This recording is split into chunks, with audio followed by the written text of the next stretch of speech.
Hello guys, welcome back my channel পূজাটে। কেমন আছো তোমরা? আই হোপ কি তোমরা খুবই ভালো আছো, আর আমিও খুবই ভালো আছি। তো এখানে দেখো কিছুটা বাদাম নিয়ে নিয়েছিলাম, আর এখানে কড়াইয়ের মধ্যে রিফাইন অয়েলটা গরম করে নিয়েছিলাম। বাদামটা ভেজে নেব, ভেজে নামিয়ে নেব। তো আজকে 2 দিন দিয়ে মনটা চিড়ে বাসন্তী পোলাও খেতে ইচ্ছা করছিল, তো চলে গেলাম রান্নাঘরে। আর এখানে দেখো বাদামটা কিছু ভেজে নিলাম আগে। তারপরে এখানে ওই তেলের মধ্যে আমি একটা মিডিয়াম সাইজের পেঁয়াজ একটু নাড়াচাড়া করে নিয়েছিলাম, দিয়ে তারপরে যে ওই 2-3 মিনিট নাড়াচাড়া করেছিলাম। তারপরে ওই যে ছোট্ট যে একটা আলু ছোটো ছোটো করে কেটে দিয়ে দিয়েছিলাম। আর এখানে আমি বাসমতি চিড়ে নিয়ে নিচ্ছি আর ধুয়ে নেব। একবারে ধুবো, বেশি ধুবো না, আর সমস্ত জলটা ছড়িয়ে নেব। তো এই যে ধোয়া হয়ে গেছে। তারপরে এই যে পেঁয়াজটা আলুটা নাড়াচাড়া করছিলাম। তারপরে 2-3 মিনিট পরে এই যে ক্যাপসিকাম একটু দিয়ে দেবো। তারপরে একটু নাড়াচাড়া করতে থাকবো। এখানে আমি এই যে চিড়েটার মধ্যে একটু হলুদ দিয়ে দেব। তারপরে এটার মধ্যে দিয়ে দেবো আমি ম্যাগি মশলা চিড়েটার মধ্যে। আর ওইখানে পেঁয়াজটার মধ্যে আমি স্বাদ অনুসারে একটু নুন দিয়ে দিয়েছিলাম, দিয়ে নাড়াচাড়া আমি করতে থাকবো। আর একটু টমাটোর দিয়ে দেবো, দিয়ে এটাকে কম আঁচে ফ্রাই করব। আর এখানে দেখো হলুদ ম্যাগি মশলাটি দিয়ে ভালো করে মেখে নেব।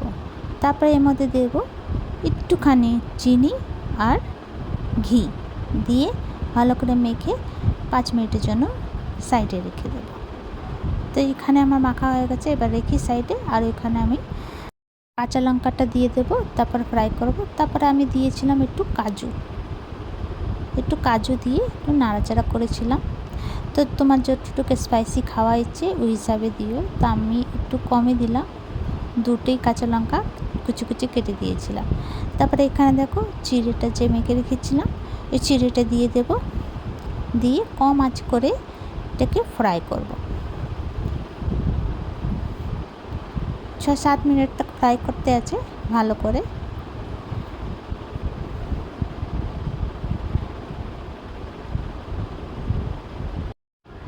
তো এখানে নাড়াচাড়া করে লাস্টে আমি এই যে ভাজা বাদামটা দিয়ে দেবো, দিয়ে বাদামটা দিয়ে নাড়াচাড়া করব।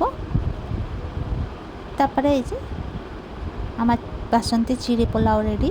এবার আমি নামিয়ে দেবো। আর বাইরে ঝিরিঝিরি বৃষ্টি পড়ছিল, খুবই ভালো লাগছিলো বৃষ্টিটা দেখতে। আর আমার বৃষ্টির দিন তো খুবই পছন্দ। তোমাদেরকে কার কার বৃষ্টির দিন পছন্দ কমেন্ট করে নিশ্চয়ই জানিও। তো এখানে ডান হয়ে গেল। এই যে আমি প্লেটিং করে নিলাম, এবার আমি বাবুটাকে দেবো।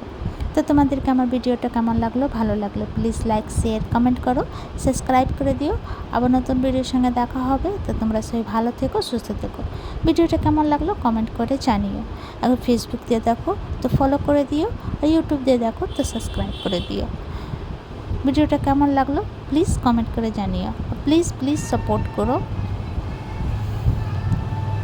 তো চলো ভিডিওটা এখানেই শেষ করছি। Bye bye, take care.